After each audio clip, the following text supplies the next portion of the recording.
ഇപ്പോൾ നമ്മൾ കണ്ടുകൊണ്ടിരിക്കുന്ന ദൃശ്യം അത് പ്രേക്ഷകർക്ക് ഒരിക്കലും ഇനി കാണാൻ കഴിയാത്ത ഒന്നാണ്. ഹരിഹരനാണ് MTയുടെ വീട്ടിലെത്തിയിരിക്കുന്നത്. മലയാളത്തിന് നിരവധി സൂപ്പർ ഹിറ്റുകൾ സമ്മാനിച്ച ഹരിഹരൻ MT കൂട്ടുകെട്ടിനെ ഒരിക്കലും നമുക്ക് മറക്കാൻ കഴിയില്ല.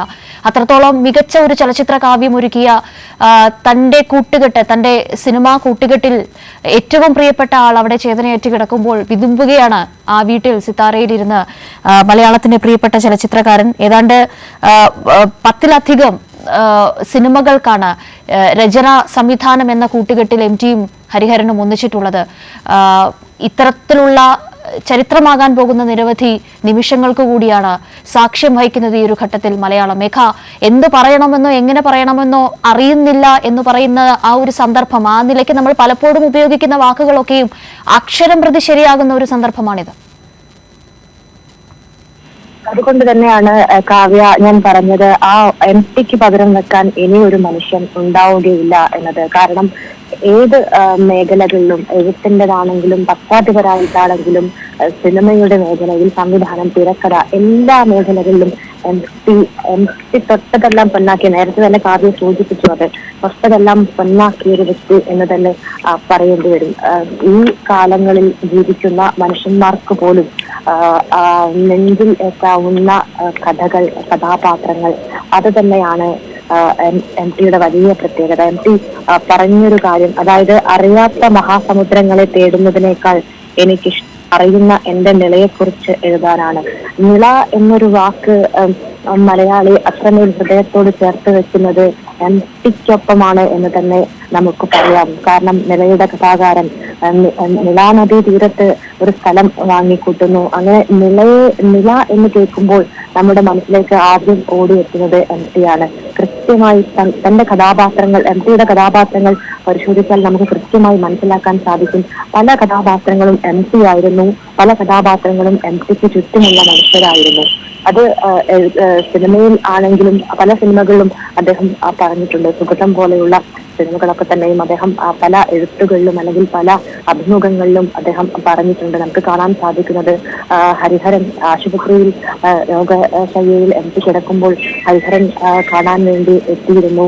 ഇപ്പോൾ അദ്ദേഹം വളരെ വൈകാരികമായി തന്നെ ഇവിടെ MTയുടെ മൃതശരീരത്തിനടുത്ത് ഇരിക്കുന്നു. അദ്ദേഹത്തിന്റെ ശരീരഭാഷയിൽ നിന്ന് നമുക്ക് മനസ്സിലാക്കാം എത്രത്തോളം അദ്ദേഹം ദുഃഖിതനാണ് എന്നത്. കാരണം MTയോട് ചേർത്ത് വെച്ച് നമ്മൾ പറയുന്ന ഒരു പേര് തന്നെയായിരുന്നു ഹരിഹരന്റെ. വളരെ പറഞ്ഞോളൂ.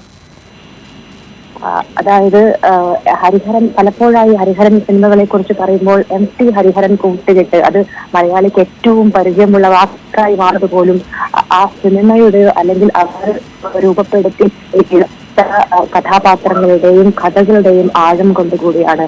അത്രമേൽ തന്റെ പ്രിയപ്പെട്ട ഒരാളെ നഷ്ടമായ വേദനയിൽ കൂടിയാണ് ഹരിഹരൻ ഇവിടെ ഇരിക്കുന്നത്. ഹരിഹരൻ മകൾ അശ്വതിക്കും ഭാര്യ സരസ്വതിക്കും ഒപ്പം ഈ MTയുടെ അന്ത്യയാത്രയിൽ ഇവിടെ ഇരിക്കുന്നു. തീർത്തും വൈകാരികമായ നിമിഷം എന്ന് തന്നെ പറയാം. ഇനി ഒരു പക്ഷേ ഹരിഹരൻ MT കൂട്ടുകെട്ടിൽ ഒരു സിനിമ എന്നത് ഉണ്ടാവില്ല. ആ ഒരു ബോധ്യം ഉൾക്കൊണ്ടുകൂടിയാണ് ഹരിഹരൻ ഇവിടെ ഇരിക്കുന്നത്. നമുക്ക് മനസ്സിലാക്കാം, ഏറ്റവും പ്രിയപ്പെട്ട ഗുരുവിനെ, ഏറ്റവും പ്രിയപ്പെട്ട സുഹൃത്തിനെ നഷ്ടമായ വേദന തന്നെയാണ് അദ്ദേഹത്തിന്റെ മുഖത്ത് ഉള്ളത്.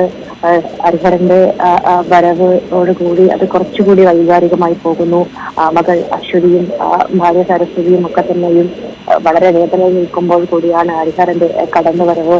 അത് കൂടുതൽ അവരെ, കാരണം അച്ഛൻ ഏറ്റവും പ്രിയപ്പെട്ട മനുഷ്യരാണ്, അച്ഛൻ ഏറ്റവും സംസാരിച്ചിരുന്ന, അടുത്തു നിന്ന മനുഷ്യരാണ്. അവർ എത്തുമ്പോൾ ഉണ്ടാകുന്ന ഒരു വേദന കൂടി അത് നമുക്ക് കൃത്യമായി തന്നെ ഇവിടെ നിന്ന് കാണാൻ സാധിക്കും. ഏതായാലും വലിയൊരു ശൂന്യത തന്നെയാണ് കാവ്യ സാഹിത്യ ലോകത്തിന് ഇന്ത്യൻ സാഹിത്യത്തിന് ഒക്കെ തന്നെയും വലിയ ശൂന്യത ഉണ്ടാക്കുന്നു. ഈ സിത്താരയിലെ വീട് മുൻപൊരിക്കലും ഇങ്ങനെ കണ്ടിട്ടില്ല. കാരണം ഈ വീട്ടിലേക്ക് പ്രധാനപ്പെട്ട വ്യക്തിയൊക്കെ തന്നെയും MTയെ കാണാൻ എത്തുമ്പോഴും MT എല്ലാവരെയും അതായത് വളരെ സ്നേഹിച്ച് ആളുകളോട് സംസാരിക്കൊക്കെ തന്നെയും ചെയ്യുകയാണെങ്കിലും ഇത്തരത്തിൽ മൂകമായ സാഹചര്യം ഈ വീട്ടിൽ ഇതുവരെ ഉണ്ടായിട്ടില്ല. അതുകൊണ്ട് അത് ഉൾക്കൊള്ളാനുള്ളൊരു പ്രയാസത്തിലാണ് ഈ വീട് നിൽക്കുന്നത്. MT ആര് വന്നാലും ഒരു ജനവാതിലിൽ ചാരി വളരെ സൗമ്യനായിരിക്കുന്ന എം പിയെ മാത്രമാണ് ഈ വീട് കണ്ടത്. അവസാന നിമിഷം പോലും അദ്ദേഹം കോഴിക്കോട്ടെ ഒരു കേരള ലിറ്ററേച്ചർ ഫെസ്റ്റിലാണ് അവസാനമായ ഒരു സാഹിത്യവുമായി ബന്ധപ്പെട്ട പരിപാടിയിൽ കോഴിക്കോട് പങ്കെടുക്കുന്നത്. ആ പരിപാടിയിൽ വളരെ ക്ഷീണിതനായാണ് അദ്ദേഹം എത്തിയത്. പക്ഷേ സാഹിത്യത്തെക്കുറിച്ചും രാഷ്ട്രീയ സാഹചര്യങ്ങളെ കുറിച്ചുമൊക്കെ തന്നെയും അദ്ദേഹം സംസാരിച്ചിരുന്നു. പിന്നെ ഒരു പൊതുപരിപാടിയിൽ കോഴിക്കോട് അദ്ദേഹം പങ്കെടുത്തിട്ടില്ല. പിന്നീട് രോഗബാധിതനായി കിടക്കുന്ന ഒരു സാഹചര്യമാണ് ഉണ്ടായിരുന്നത്. എന്തായാലും 4 മണിവരെയാണ് പൊതുദർശനം ഇവിടെ ഉണ്ടാവുക. 5 മണിക്കാണ് സംസ്കാര ചടങ്ങുകൾ നടക്കുക. മാവൂർ റോഡ് ശ്മശാനത്തിലാണ് സംസ്കാരം. അതിലും ഒരു പ്രത്യേകതയുണ്ട്. അതായത് മാവൂർ റോഡ് ശ്മശാനം കഴിഞ്ഞ കുറെ നാളുകളായി അടച്ചിട്ടിരിക്കുകയായിരുന്നു. നിർമ്മാണ പ്രവൃത്തികൾ നടക്കുന്നു. അതുമായി ബന്ധപ്പെട്ട് അടച്ചിട്ടിരിക്കുകയാണ്. 29-ാം തീയതിയാണ് അതിന്റെ ഔദ്യോഗികമായ ഉദ്ഘാടനം തീരുമാനിച്ചിരുന്നത്. പക്ഷെ അവിടേക്കും MC ഉദ്ഘാടകരായി എത്തുന്ന എന്ന തരത്തിൽ മാതൃഭൂമിയിലെ ഒരു കുറിപ്പ് കൂടി വന്നിട്ടുണ്ട്. ഏതായാലും MPക്ക് വേണ്ടി ഇപ്പോൾ മാവൂർ റോഡ് ശ്മശാനം തയ്യാറെടുക്കുകയാണ്. ഉദ്ഘാടനത്തിന് മുൻപേ തന്നെ അവിടേക്ക് MP എത്തുന്നു. MP അന്ത്യവിശ്രമം കൊള്ളുന്നിടത്തേക്ക് അതിനുവേണ്ടി മാവൂർ റോഡ് ശ്മശാനം ഉദ്ഘാടനത്തിന് മുമ്പേ തന്നെ തയ്യാറായി എന്നതാണ് പറയാനുള്ളത്. ഏതായാലും തീർത്തും വൈകാരികമായ സമയം. 91 വയസ്സാണ് MPക്ക്.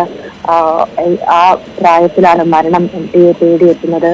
പക്ഷേ MPക്കുണ്ടാവുന്ന MP പോകുന്നതോടുകൂടി ഉണ്ടാകുന്നൊരു ശൂന്യത വളരെ വലുതാണ്. നേരത്തെ തന്നെ മഹാനടൻ മമ്മൂട്ടിയുടെ ഫേസ്ബുക്ക് പോസ്റ്റ് ഉൾപ്പെടെ നമ്മൾ കണ്ടതാണ്.